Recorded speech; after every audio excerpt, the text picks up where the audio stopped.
Yo, what's up guys? It's me, Oscar, back at it again with another video. Today we're going to be working on my '03 Mustang GT fuel pump replacement. So this car a couple months back took a dump on itself. A little backstory about that is I always used to ride it on E, not a good idea.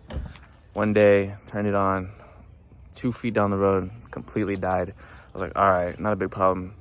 Get a little jerry can, fill it up. Went to go crank it, did not crank. Fuel pump just took a dump. So today in this video, we're gonna be working on that, replacing it, showing you guys, you know, the steps, because obviously in the Ford Mustangs, the older models, in most cars, you just remove the seat in the rear and you're able to access the fuel pump. This one, you gotta lift it up, drop down the fuel tank and replace it that way. So today in this video, I will be showing you guys how to do that, because I am getting it ready and prepped to sell on Facebook Marketplace. If you guys watched the previous video, I just bought a C6 Vet, so no really use for this car. I mean, she's already built, lowering coilovers, cover front bumper, lip, side skirts, rear cleared out taillights and headlights, grill delete. And so if you guys are interested, it will be up in my area. So here we go. All right guys, so I'm moving towards the back of the car. The job is going to consist of getting a jack, lifting it up. We are going to be removing the rear end of the exhaust to show the gas tank so it could be exposed. And we're going to be dropping the gas tank and we're going to be getting into the fuel pump. I do have my buddy here, Milo, is currently working on this Honda Civic 2005, I believe. Right now, what are you doing right now? I am replacing, or I had already replaced the timing belt, water pump, and tensioner. Right now I am just remounting the motor mount so you could use the jack so you can raise the car and start getting started on your car. That is correct. So right now I'm waiting on him, and the reason why I like coming over here to do car work is because he is like my teacher, my guidance in this car stuff. He's a big help, and the reason why I have these cars, and he did actually help me fix the valve covers on the GT a couple months back, because those were leaking pretty bad. And if you guys are having to replace the valve covers, let me tell you, at least 2-day job. I mean, pretty tight in there, really difficult, but you are able to get it done. Just you and your homie, you know. But yeah, right now I'm just waiting on him. So yeah. All right, so and for your next step, getting into your fuel pump replacement to drop your tank, you will be needing to open up your gas cap and removing these 10mm screws. There will be 3 of them right there, and then you got some T20s that you will need to remove. These 2 right here also. So for this, you're just moving this so you can get this nice for when you're about to drop it. All right guys, so working ourselves underneath the car. We got the jack and the 2 jack stands. Can never be too safe. So here underneath the car, we do got this strap that we need to remove, holding up the gas tank, and also strap on this side. And I was thinking we were gonna have to remove or drop the exhaust system down, but that does not look like to be the case. And then we have a couple of plugs, right, or little plugs right here that we do need to disconnect up here as well. So these 2 straps, a couple bolts, screws, and a couple of plugs, and disconnect up here as well. And then we will be able to drop the fuel tank to access the fuel pump assembly. So the next step that will be happening. All right guys, so we were able to disconnect these. So these are going to be 13mm. So one right here, one on the other side. It's gonna disconnect your strap for your gas tank shield. So we drop that. Right now it looks like the only thing that's holding it is this 8mm on that side. And then just disconnecting a couple little, what would you call that?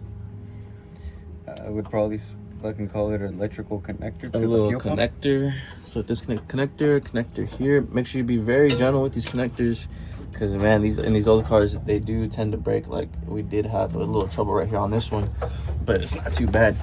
So after we got that disconnected, so you are gonna need a tool for this fuel line to disconnect the fuel line to be able to drop the tank. Because what would you say, it was hard lined, right? Yeah, it's a hard line. You don't want to kink it, you don't want to bend it. Exactly.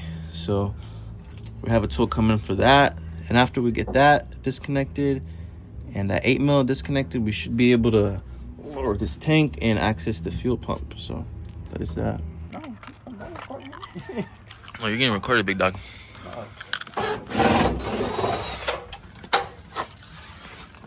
Alright guys, so we kind of had a little rookie mistake.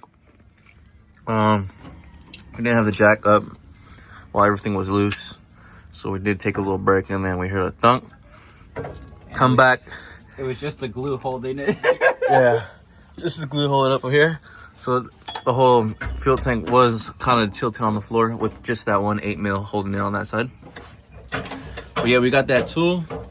Pop that little disconnector off, and we're just gotta get that 8 mil, which I think Milo did already disconnect. So now we're just gonna drop the fuel tank and get into that fuel pump.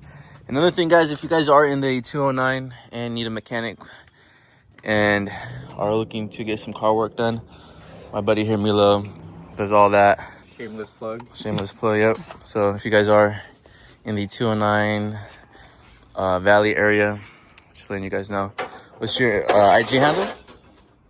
You already know Milo stock Z33. Milo stock Z33 on IG if you guys need any work done to you guys' cars. All right, guys, so after you disassemble all these little parts, kind of straps holding it up, here we go, moving into the fuel pump system. You're gonna have 8, so you're gonna have these 8 millimeters. So there's gonna be 1, 2, 3, 4, 5, 6 of them you're gonna have to take out. Once you crack those loose, you'll be able to access your fuel pump and disassemble. For me, I didn't get the whole assembly because the assembly was around 175 bucks. I just got the fuel pump itself, so I'm gonna use the old parts for this new pump because it's the cheaper option. It's a little more work, but save yourself an extra 100 bucks. And there we go. And then I believe we got a couple connectors to disconnect, and then you'll be able to access your fuel pump. All right, guys, here we go. We're back at it again. So we had to get the actual whole assembly because the part that we got was aftermarket and it did not line up with this, so I had to spend another 100 bucks. So if you are, make sure when you're replacing it to make sure you got the right one, because it could end up being the wrong one and spending more. So do your research, something I didn't do. So yeah, this is what I got right here. And right now we did remove the fuel pump and we got the new one back in. So we're just putting back the straps, plugging in all our harness and everything was disconnected in the beginning.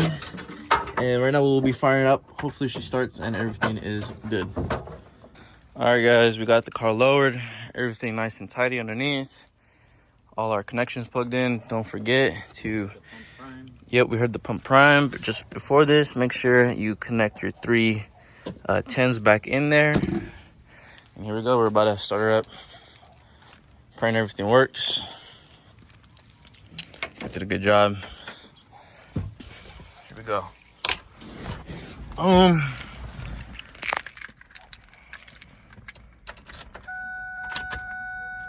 Here in her prime. Currently got some gas in her. And oh yeah, baby, we are back in business. There she is, nice and running. Let her warm up, but there we are. Hope you guys enjoyed. See you guys in the next video. There's the vet. Had to take her out to get some parts, but yep, see you guys in the next one.